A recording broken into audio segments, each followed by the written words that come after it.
I'm going to just give the BSC's perspective on this idea of social impact and social value. We are not only a financing organisation. We care very, very much about the social value that we create through the money that we deploy.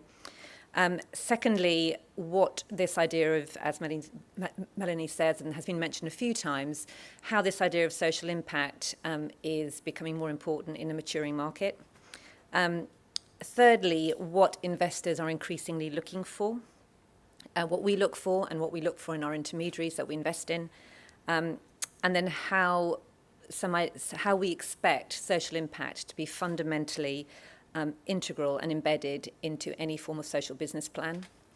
And then finally, just some tools and some help for anybody who needs it. I would start with saying we all know why we're here. We're here because need has never been greater in the UK. We now have between 10 and 12 million people living on or below the poverty line. And the market, hopefully, is growing more mature and is growing to meet that need. And we're all here to see, I'm hoping, we're all here to see social change and social improvement happen. So from Big Society Capital's perspective, although we are here to build a social investment market, that is only as good as the social impact that that market delivers. And so we really want to focus on delivering social value from the financial capital that we deploy. Because we want the sector to become more resilient. We want those fantastic social enterprises and charities to grow and be able to tackle that need and help the people that need their support. And what we also want to do, there is a growing appetite for investors to see their capital being used for good purpose. And so we want to use the evidence of real social change as a way of attracting more and more capital into this market. And we want to help, as I said, organisations on the ground replicate, grow and innovate. The world has changed, I think. We all know that in the last five years. Previously, there was this idea of that you kind of measured your impact. It was a bit of a process. It was an operational process. Now, what we're seeing is that need to evidence social outcomes and to have a clear strategy to say this is the change we're going to make, this is how we're going to make it, and this is how we're going to show the evidence and measure against that original strategy. So it's much more around, rather than just a reporting and operating mechanism. Secondly, the world of financing has changed. It was grants before or very soft loans. Now there are a far wider array of products and financial structures and social innovation in policy, and the whole world here is moving towards how do you link finance with social impact. And also, as I said, now, previously it was a funder to recipient relationship. Now you've got commissioners, you've got beneficiaries, you've got social investors, you've got foundations, you've got all these people in the mix, all contributing something. And that idea of having a really clear vision and strategy about the change that you want to make, and make sure that all those people within that structure are congruent and understand what it is that they're buying effectively, and that they all agree. And so what we've realised at Big Society Capital, because we see quite a lot of the market across the board, is, I'm sure you all know this, that actually these things aren't siloed. Social need is not siloed. It's all interconnected. You can't just solve an ex-offender's housing problems and think that that's done, the problem is solved. So we know that there are needs across employment and training, housing, financial inclusion, physical health, mental health, relationships. And so we would expect to see that an articulation of the change that this social investment is going to make across those areas. And we would expect to see who that change is going to be made for. And again, we see the same beneficiary groups come up time and time again. There's about 15 of them. And it's homeless people, vulnerable parents, vulnerable children, ex-offenders, victims of crime, people with physical disabilities. So articulating that first and foremost, the change you want to make and who you want to make it for is absolutely critical to win contracts, whether you're winning contracts, whether you're seeking investment, or whether you're just trading as a social purpose business and you're trading for growth. I can't emphasize that enough. And it's interesting that there are so many fantastic organizations that fundamentally have that in their DNA, and they do amazing and wonderful things. And just being able to take a step back and articulate that change you want to make and who you want to make it for when it's there. But if that's one thing I would say that you need to really, really, really try and work on and articulate to attract social investment, it is that. Linked to that, obviously, is social investors care for the long term. So they want the organisations that they invest in to be sustainable, not just financially, but socially also. Because if an organisation disappears after three years, the social impact, the negative social impact, is almost doubly worse, because not only are the services not there anymore, but the expectation that they would be has also gone. So for us, what is a strong organisation? It's one that's mission-driven, it's one that's resilient, it's one that's sustainable, and it's one that's competent. It's sort of well-organised and able to marshal its assets.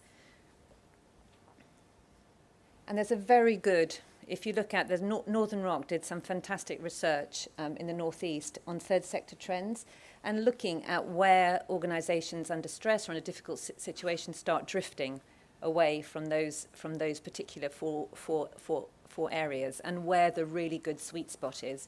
So that is a very good bit of research if anybody would like to read it. And there's lots of organisations out there that do manage to achieve that manage to combine a resilient business model with very, very high social impact. And that is the combination that social investors are looking for. So, what would a great social impact plan be that is either integrated into your business plan or sits alongside your business plan? The first is, as I said, the change you want to make, and that's a statement. It's not just charitable objects or a sort of a general statement.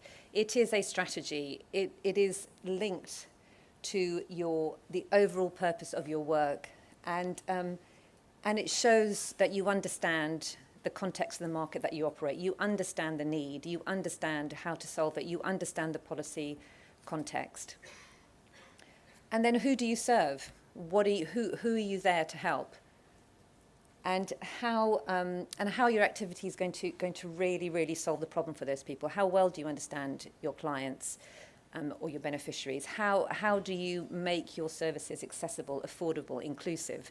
These are the things that we would want to see, both through us and in the pipeline of the intermediaries that come to us. And then, really importantly, coming back to lots of points we made today, how does your social mission and your social purpose fundamentally link into your ability to raise revenue? Because ultimately a social investor wants their money back, but they also want to be able to effect that change. So showing how those two things link, how social impact is totally integral into your ability to generate revenue, is really, really, really important. And then how do you show your competence in terms of evidencing that? And Melanie's completely right. There are 1,000,001 ways. There's a whole host of different methodologies that are out there.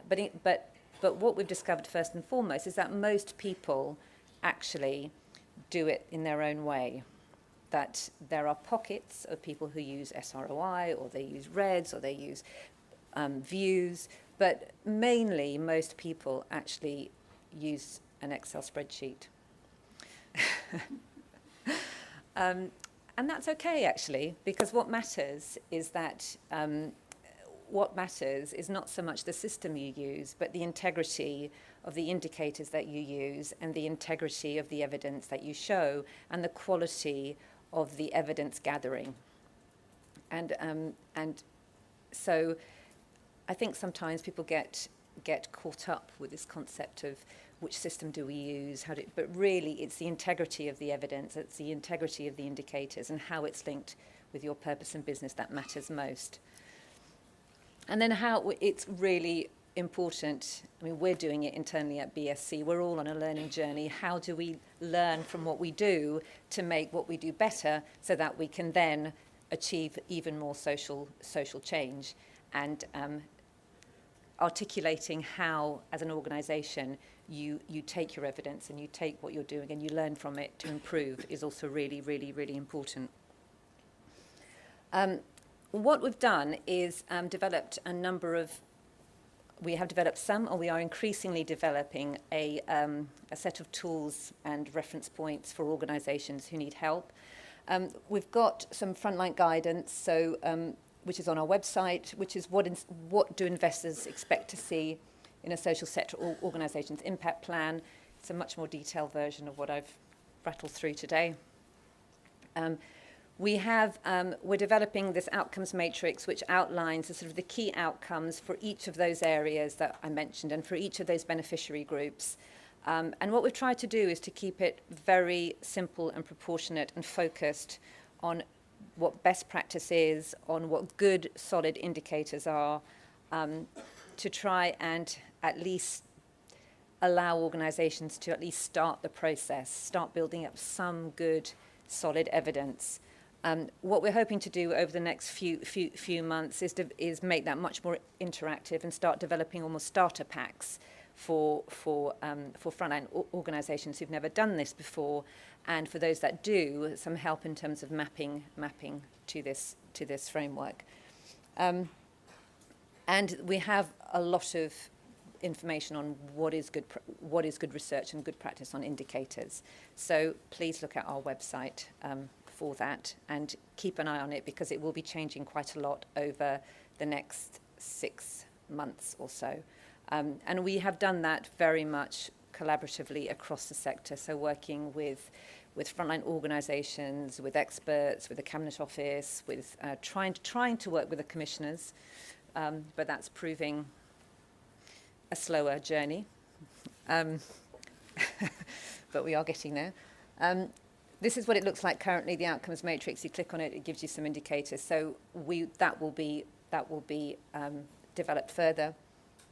And also, here are some good organisations out there that can help if you need some help in doing so.